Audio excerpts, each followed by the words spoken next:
Uh-oh. No!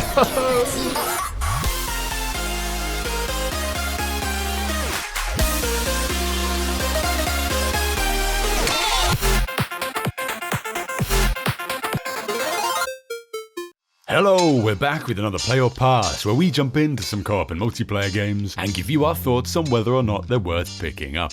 And if you want to join myself and Nex for more co-op and multiplayer content, feel free to hit the sub button below and sit back each week as we review and play through all sorts of different titles. Today we're covering Overwatch, a team-based multiplayer first-person shooter developed and published by Blizzard Entertainment. The game falls into the category of hero shooter, where players will need to decide in their teams of 6 which hero they want to play, and which role they want to fill, choosing between tank, damage and support. During the game, players have the ability to switch out characters, which to us seems like a great design choice from Blizzard, and one that encourages counterplays and adaptations based on what your opponent's doing. Each of the available heroes have different abilities and different roles within the team, and you'll have to make careful choices depending on which hero you want to pick to help your team, and which can counter the enemy's hero choices. And with 32 heroes to choose from, there's basically something for everyone. Whether you want to roll around as a hamster in a tank, dwarf blast your way through the enemy team, or snipe people from range.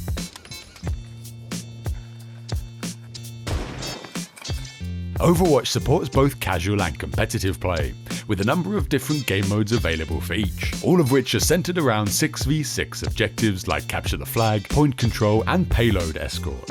Over the course of its life, Blizzard have regularly added new content to the game, increasing playable heroes from 21 to 32, adding new maps and new cosmetics. And today there's still a healthy player count and a solid community around the game. So we're here to let you know in 2021 whether Overwatch is a play or a pass.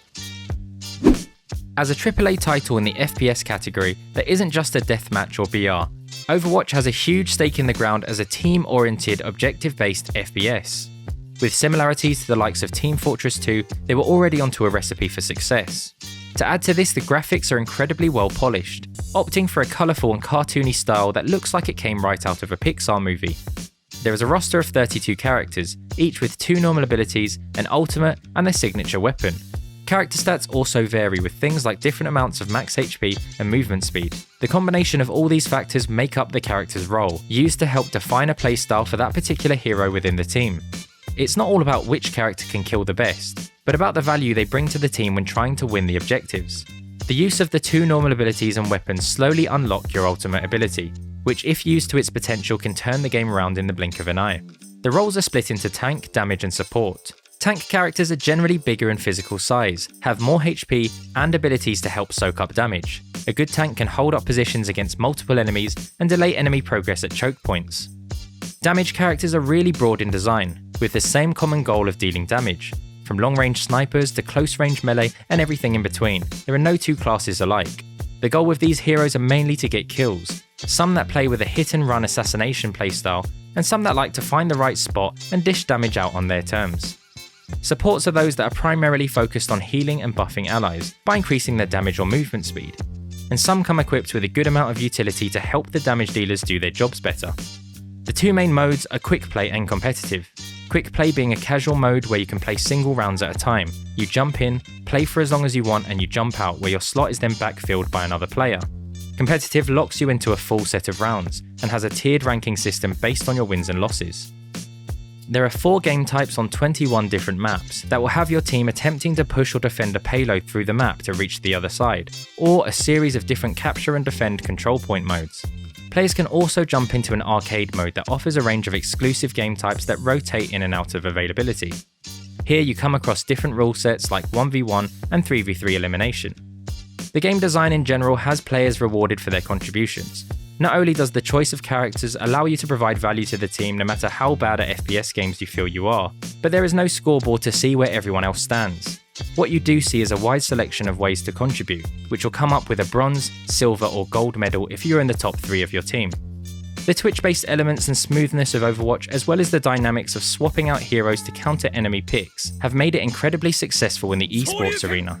The only feature I think it is lacking in comparison to modern games is the lack of a ping system, which has become fundamental to team coordination. Customization comes in the form of hero skins, player icons, emotes, sprays, voice lines and victory poses, and with over 1,500 skins in game alone, you're sport for choice. These drop from loot boxes, which you can earn one of every time you level up, or you can pay for them with your hard-earned cash. That being said, I feel like their insistence on loot boxes in 2021 is an outdated feature that doesn't bring a great feel to a buy-to-play game. As far as Overwatch goes, it's a rather fault-free and complete experience. The game flows well and the controls feel great. And although it's an outstanding title to play, there is a possible lack of variety of game types that won't lend to replayability to some players. And I suspect this could be why the player base doesn't seem to be as large as I feel it deserves to be. Queues for games were at least 3 minutes long with the 2 of us queuing, which was a little surprising to us, but not really a problem. Particularly as they've added some great quality of life features whilst waiting. Here you can jump into the practice range, join a skirmish, fight in a deathmatch, or take a look at the game browser. As I jumped into Overwatch for the very first time, the main thing that stood out to me was the overall polish of the game. Graphically, the guys at Blizzard have taken a cartoony art style and mixed in a bunch of bright colours, great model design, and enough polish to make it really stand out amongst other multiplayer shooters in the genre. And while good graphics are nice, multiplayer shooters live and die by the quality of their gameplay and game design, both of which for us are excellent in Overwatch. The character selection, diversity of playstyles, individual roles, and wide range of hero abilities means that this game can be a lot of different things to a lot of different people. So if you're the kind of player that just wants to snipe, there's a role in the team for you, and there's a number of different heroes that can cater to that. If you're the kind of person that just wants to heal and support your team, there's also a number of different options to do that. And if you enjoy playing more of a tank, you can choose how you tank. And when you mix up these character choices with the beautifully designed map that twist and turn between close quarters, open spaces, narrow corridors, and variations in the Z-axis, you end up with a recipe for an exciting mix of team-based gameplay that often turns into a chaotic and entertaining battle of push and pull, something that we feel makes this game top of its class, and keeps people coming back for that just one more game feeling. Overall, we gave Overwatch a 4 out of 5, and for us, it's a play. If you're looking to get into a new team-based shooter, this might just be the game you're looking for. Let us know in the comments what you think of the game, or whether or not you agree with our review. We're the Bullet Sponges, and we'll see you in the next one.